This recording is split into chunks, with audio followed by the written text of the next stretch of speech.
No nosso quadro Teologia em Foco, Responda-me, Pastor, vamos falar a respeito da fé, a fé patética. Talvez você diga, e que conversa é essa, irmão Robson? O que é uma fé patética?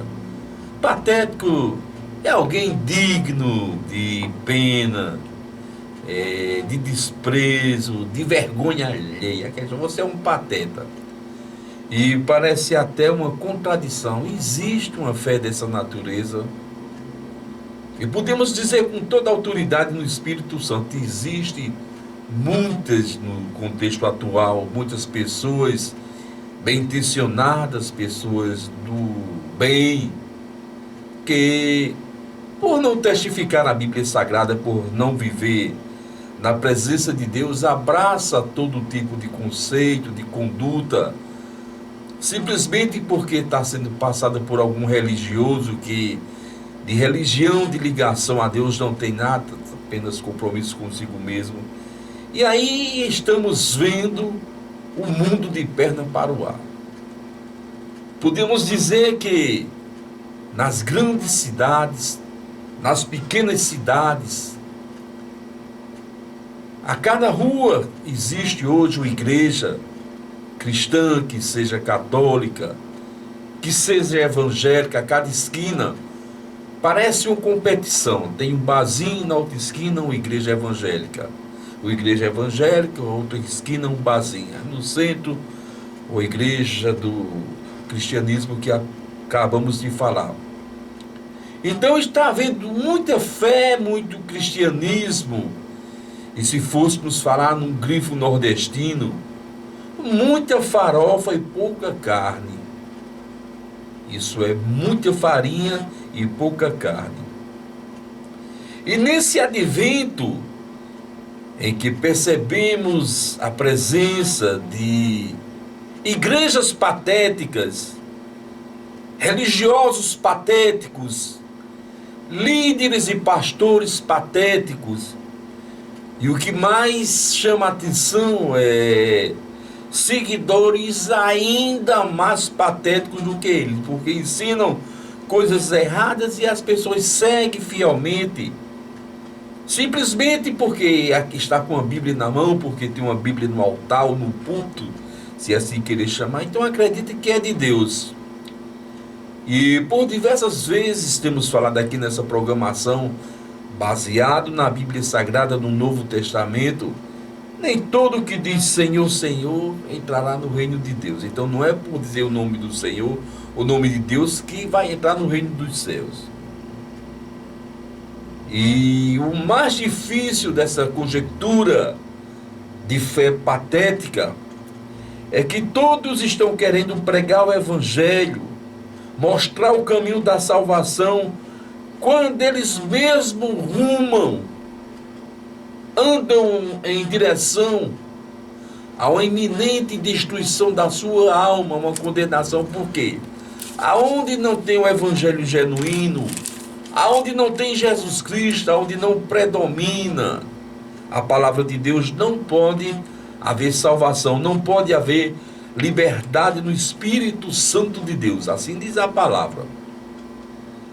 E para a gente corroborar, fortalecer essas humildes palavras, vamos ler na primeira epístola de Paulo aos Coríntios, vamos à Bíblia, para não dizer que são só palavras de um pregador, onde na primeira epístola aos Coríntios, capítulo 3, o versículo 3, diz o seguinte: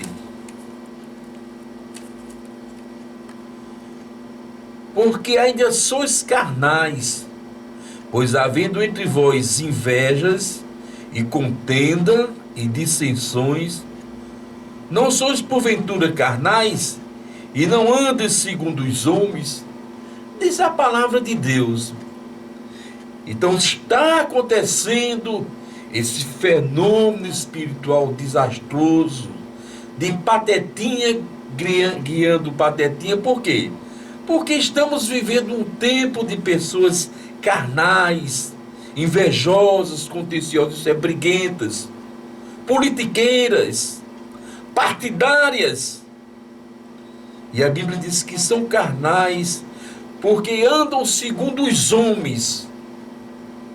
Diz a palavra de Deus, não anda segundo o Espírito Santo, não anda segundo a Bíblia Sagrada, mas segundo os homens. E o homem, quando guia o outro, a tendência é cair os dois. Um cego, quando guia o outro cego, a tendência é os dois caírem na primeiro tombo do primeiro buraco. E nunca se iluda com o templo, nunca se iluda com o número grande de pessoas, porque conhecemos igrejas que têm um número grande de pessoas. Mas eu digo com toda a autoridade, tem mais gente lá no campo de futebol. Se juntar os bordéis das cidades, tem mais pessoas do que nas igrejas grandes. Então esse número não quer dizer nada. Ser membro de uma religião não significa nada se ela não tem Jesus Cristo como base de sustentação. Se ela não apresenta o sangue de uma nova e eterna aliança, Jesus Cristo, o nosso Salvador. Então não vamos nos iludir com o que está sendo apregoado e ensinado nessa nova era. Porque ao longo dos anos, ao longo dos séculos, temos visto as pessoas se corromperem, as pessoas caírem. E por incrível que pareça, o índice maior de perturbação espiritual, de deturpação da palavra de Deus, tem acontecido nas grandes religiões. Por que tem essa grande derrocada espiritual? Simplesmente porque as pessoas não estão aceitando Jesus como Salvador. Porém, aquelas igrejas, não importa o tamanho, não importa quantos anos ela tenha de existência, se ela é secular, se ela é milenial. Porque normalmente as igrejas que vemos, a nossa igreja tem mais de 1000 anos, a nossa igreja tem mais de 2000 anos. E eu vos digo com a autoridade do Espírito Santo nessa tarde: mais velho do que a sua igreja é o diabo e o pecado que assolou pelo casal Adão e Eva. Então, idade, tipo de igreja não quer dizer nada. Porque uma pessoa pode nascer com 7, 8 anos, aceitar Jesus, nunca ter escutado determinadas doutrinas enfadonhas, cansativas, distorcidas, regadas por parábolas, por ficções, por bulhas humanas, por receitas humanas. Temos que abraçar o verdadeiro evangelho, o evangelho da graça, do conhecimento, da renovação, aquele que transforma as pessoas. Porque de religiosos o mundo está cheio, está saturado, de pessoas que vão aos encontros cristãos, participam de uma liturgia, o mundo está cheio. Assim como está cheio de bêbados, alcoólatras, me desculpa a expressão, de maconheiros, de prostitutas, de ladrões, de políticos desonestos. É tempo de fazer uma autorreflexão, buscar valores espirituais, começar meditando a quem você está servindo, como você está servindo, se a sua religião lhe dá paz espiritual, lhe dá segurança, lhe dá convicção que você vai morar no reino dos céus. Porque se houver um pingo de dúvida, se houver uma sombra, tem uma coisa errada. Às vezes eu me torno menino e começo a pensar besteira. Todo pregador fica pensando coisas assim insanas que tem relação com a salvação. E essa semana me vem à mente, eu acho, lá eu pensando na calada da noite, eu acho que no inferno deve haver algum tipo de microscópio, algum tipo de lente poderosa. Você sabe por que eu estava dizendo essas coisas pensando consigo mesmo? Porque o diabo usa lentes de aumento para tornar grandes coisas insignificantes. Coisas que não significam nada, o diabo faz grande. Às vezes a gente olha uma bactéria, um vírus, uma coisa pequena demais. Não é, chama nano, é micro, mica. Mas quando a gente coloca a lente, aquilo fica grande como um monstro, que a gente fica até com medo. Então é dentro desse microscópio dos infernos, de Satanás, é que ele ilude as pessoas com religiões insignificantes, com doutrina de homens, com mandamentos de homens. E as pessoas iludidas querendo ser alguém, é da inclinação humana querer se promover e receber elogio. Você pode prestar atenção, todo camarada que não presta diz, o bom, o melhor da região, eu sou o bom. O próprio Jesus Cristo diz, bom é o Pai, bom é Deus que está no céu. Mas vocês podem prestar atenção, isso é receber notoriedade. Quer ser visto, quer ser promovido, quer se autoafirmar na sociedade. Aí muitas vezes, por questões da vida, por dificuldades, ninguém tem culpa de viver em certas adversidades, de ser pobre, de não concluir um curso superior. Aí muitas vezes, por não ser notório, se infiltra na religião, aí diz, eu sou um obreiro. E acredita naquilo, diz, eu sou um ministro eucarístico, disso, daquilo, olha o eucarístico, olha como a coisa é bonita, um ministro. Ministros são aqueles que estão lá em Brasília, eles são ministros, mas nós não somos ministros de nada. Eu sou um ministro eucarístico, eu sou o oficial da igreja, eu sou líder da ordem social de fulano de tal. Isso acontece nas igrejas, especialmente nas evangélicas. As pessoas querendo se promover. E é aí onde o diabo trabalha. É aí onde essas pessoas, por falta de conhecimento, por falta de conversão, em Jesus Cristo, autor e salvador da nossa fé, autor e salvador da nossa salvação, passa todo o tempo perseguindo os outros. Por que perseguindo os outros? Porque se começar a ver o erro dos outros, dos irmãos, eles se tornam bons, melhores. A melhor maneira de ser bom é descobrir que o outro fuma, que o outro bebe, que o outro adultera, que o outro segue o ocultismo. Na cabeça do povo. Parece aquele tempo da Santa Inquisição, que de santa não teve nada não. Isso é história.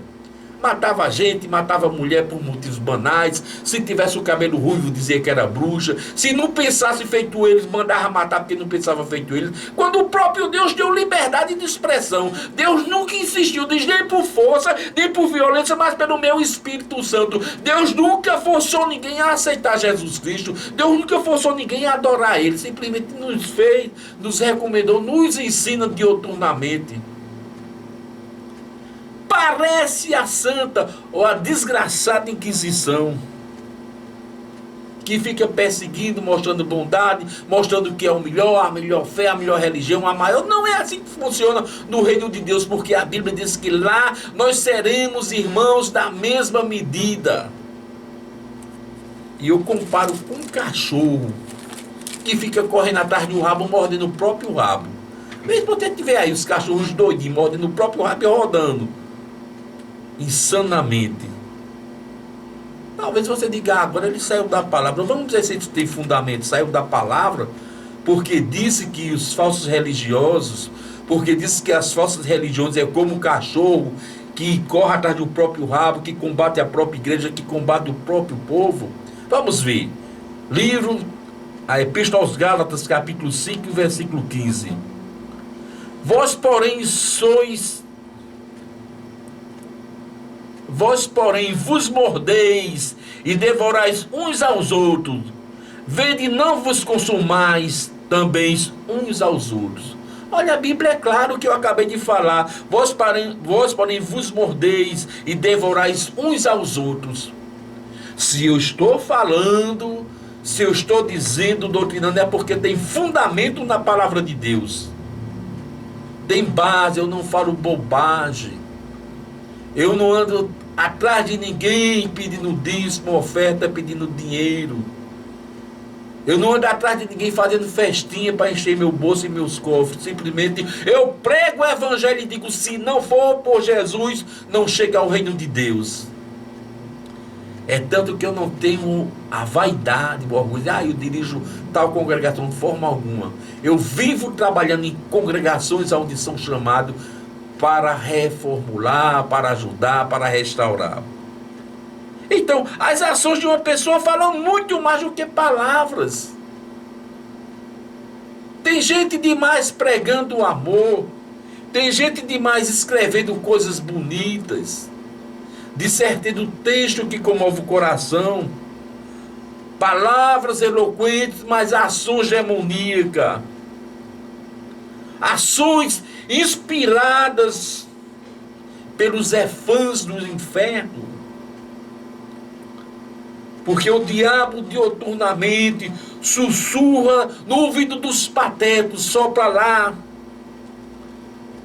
sopra a força implacável do inferno. Bebe, fuma, fala, mexerica, perjura aí, levanta um falso testemunho e as pessoas estão seguindo cegamente. O diabo sussurra o veneno tático da idolatria. O que é tático? É aquilo que é inteligente. Tem uma polícia que chama a polícia tática. Quando a polícia tática vai trabalhar, ela não se joga lá não. Ela estuda, ela vê direitinho, ela mede a capacidade do inimigo, fecha todas as saídas, fecha todas as possibilidades do bandido fugir ou de haver morte. Chama-se a polícia tática. Da mesma sorte, o veneno tato do inferno leva as pessoas à idolatria, diz, isso salva, isso é uma porta, isso é um mediador, uma medianeira. E as pessoas ignoram que a Bíblia diz que só Jesus é o caminho, só Jesus é a verdade e a vida. As pessoas ignoram que foi Jesus que morreu e ressuscitou e disse, todo o poder me foi dado no céu e na terra. As pessoas ignoram que o justo Jesus, o único, porque nenhum nome foi dado no alto céu nem na terra pelo qual devamos ser salvos, diz a palavra de Deus, a não ser pelo nome de Jesus. Então isso é um veneno tático. E acima de tudo, o diabo sussurra nos patéticos da fé o pecado insidioso da falsa religião. O que é uma falsa religião? São essas religiões que falam que é de Cristo e não são. Toda semana nas cidades onde eu ando, nos povoados, nos vilarejos, toda semana, eu vejo abrir uma nova igreja dizendo ser evangélica. O camarada lá trabalhou não sei quantos anos, brigou com o chefe da firma, ou se aposentou.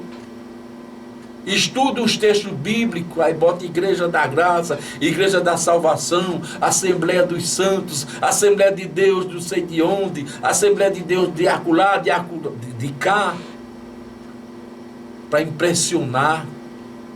E começa com ato de bondade quando não tem chamado. Daqui a pouco acabou-se aquele estudo dele porque era pequeno, não teve uma base teológica, não teve um chamado, e começa a ensinar heresias.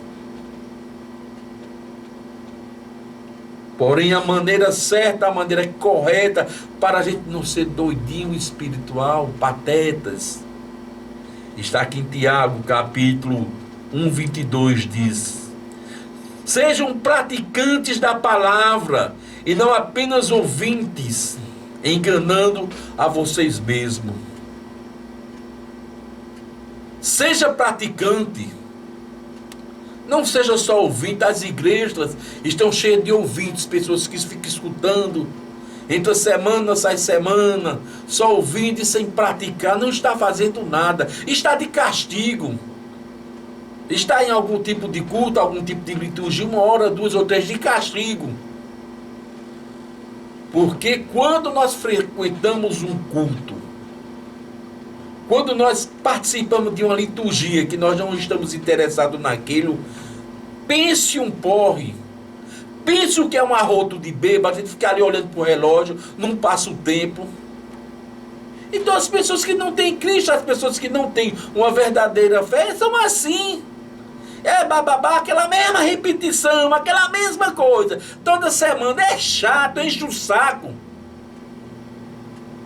Mas as pessoas até se esforçando, até tentando a salvação, mas de uma maneira errada, de uma maneira enfadonha, de uma maneira que fica doido, tá pensando, em casa eu vou fazer isso, eu vou fazer aquilo, lá fora tá assim, se soltar um fogo fora do templo, a pessoa tá aguçada, se alguém der um grito, a pessoa tá aguçando o vídeo, está querendo saber o que está vendo. Por quê? Porque não tem o interesse. Agora, quando é um culto de adoração, quando é algo que Jesus faz diferente, a pessoa não quer sair daquele local. Na tarde de ontem, eu estava fazendo um trabalho de libertação, apenas um exemplo, um trabalho de libertação em uma comunidade assolada pela Umbanda, pela Quimbanda, por tantas coisas ruins. Em pleno sol quente. E nós nos levantamos ali no monte, num clamor a Deus. Eu e um missionário José. 1h30 nós não sentimos passar. E quando nós percebemos, não tinha sol. Estávamos em cima de uma montanha muito alta. Muito alta.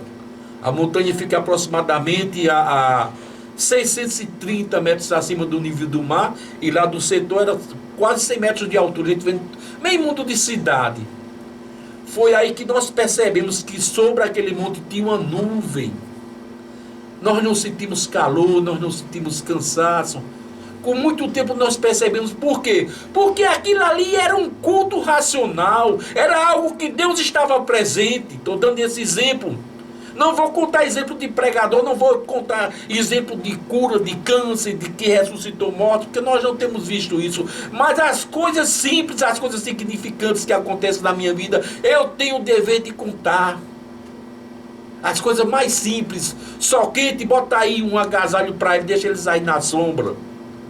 Então esse é o culto racional. Ninguém se preocupa com hora, ninguém se preocupa com sede, com fome, se o outro está vendo, se deixou de ver, se alguém está criticando, se está deixando de criticar, porque existe uma intimidade, existe uma reciprocidade entre Deus e o homem e Deus. Mas isso nos cultos que nós temos visto aí pelo mundo afora, nas liturgias não existe, são enfadonhas, são cansativas, são repetitivas, é carão em cima de carão, é a palavra da semana passada, daqui, lá e vai cansando.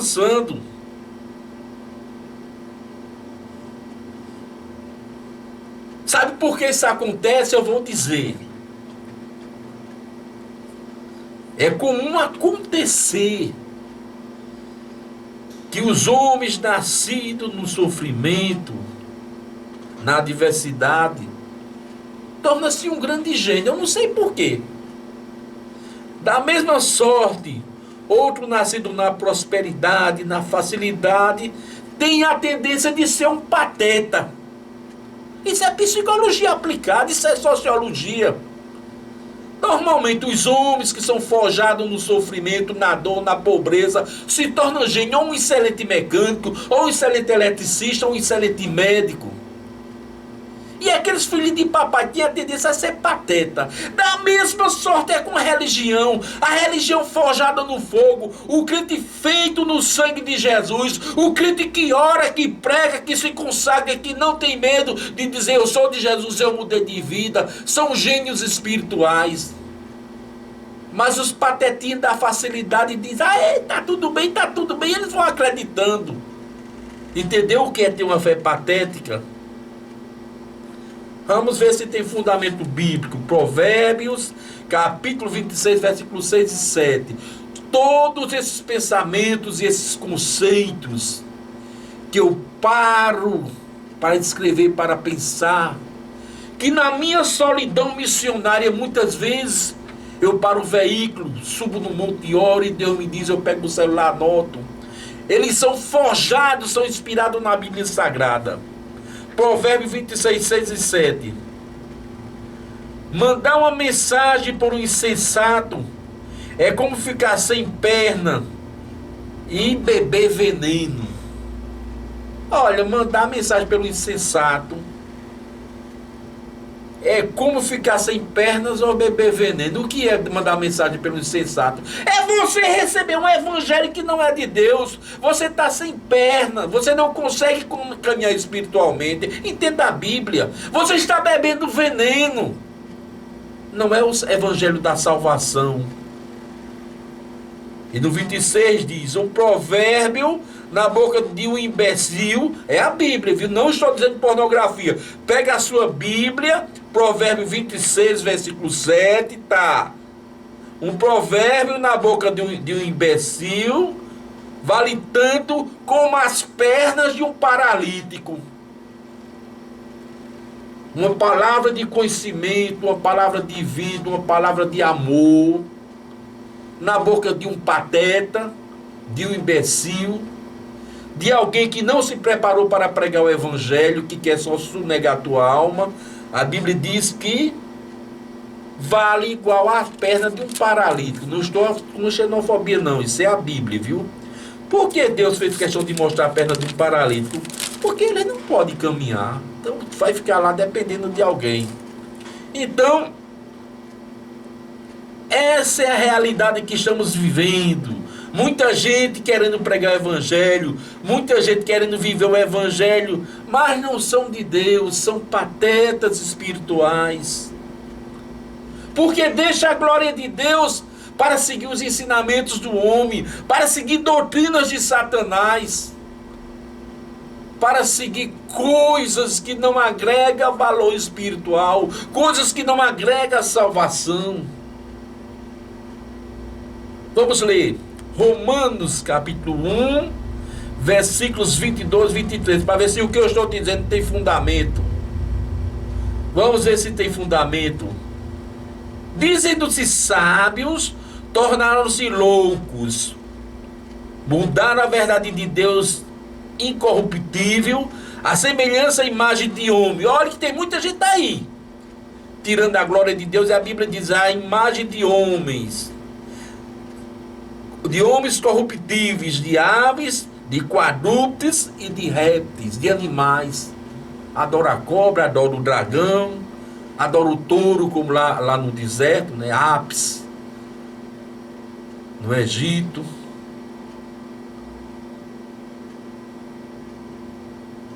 Adora tudo menos ao Deus verdadeiro. Aí no Romanos 1:25, mais um versículo diz: pois mudaram a verdade de Deus em mentira, honrando e adorando mais a criatura do que o Criador, o qual é bendito eternamente. O que é que a Bíblia quer dizer?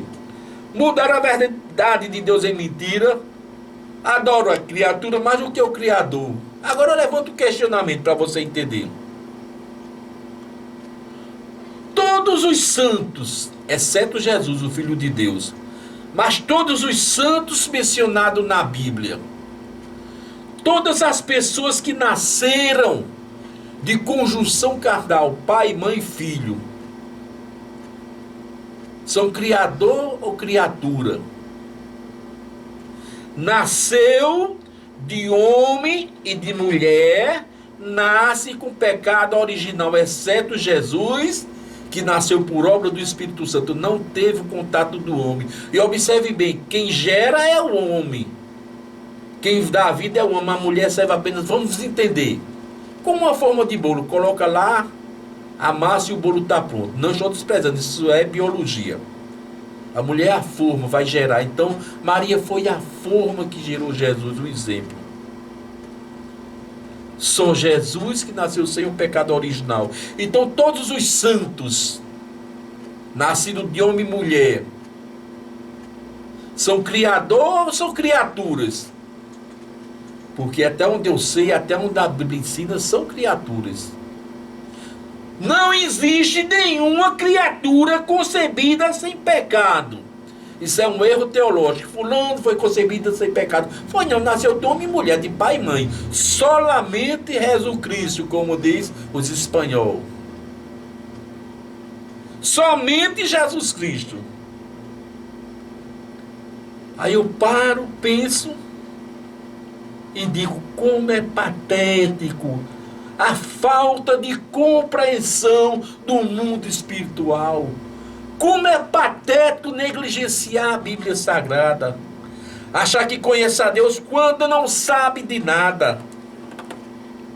Ah, eu conheço a Deus, não sabe de nada. Quer que eu mostre que você não conhece a Deus? Vou ler apenas um versículo no livro de Isaías. É Bíblia, viu? Agora não é conceito do Robson, não, é Bíblia. E se tiver com raiva, aí fala com as publicadoras, tira esse texto. Fala com Deus, rasga esse texto, eu não posso fazer nada. Mas a minha Bíblia vai continuar intacta. A minha Bíblia é tradução Ave Maria, amo muito, edições paulinas. É uma Bíblia católica, viu? O pastor Robson, da Assembleia de Deus de Jardim, Pernambuco, inscrição 27/126, tem uma Bíblia católica muito amada, muito respeitada, porque é a palavra de Deus. Tem minha Bíblia evangélica, tenho, mas eu gosto muito da que tem os textos originais. As evangélicas são originais? São originais, mas tantas coisas, estão mudando tanta coisa que a gente não fica quieto. Aí a minha Bíblia diz o seguinte, Isaías 45:20, olha o que a minha Bíblia diz. Congregai-vos e vinde, chegai-vos juntos, vós que escapaste das nações. Nada sabem aqueles que conduzem procissão às suas imagens de esculturas feitas de madeira e rogam a um Deus que não pode salvar. Olha como a Bíblia é rica. Então vamos tomar consciência. Eu não tenho prazer nenhum. Deus também não tem prazer nenhum em ver uma pessoa morrer e ir para o inferno. Por isso que eu persisto, eu insisto, eu grito em alto e bom som, eu sou mal compreendido, eu sou mal amado. Eu sou vituperado por esse evangelho, simplesmente porque eu digo, aonde quer que eu ande, Massaranduba, Queimadas, aonde quer que eu vá, Serra Redonda, Ingá, Cajá, eu digo apenas uma coisa, só Jesus salva, somente Jesus salva, e o que passar disso é mera enganação de homens. Então, aceita Jesus como Salvador para que você possa morar no céu. Amém. Eu sei que todo meu louvor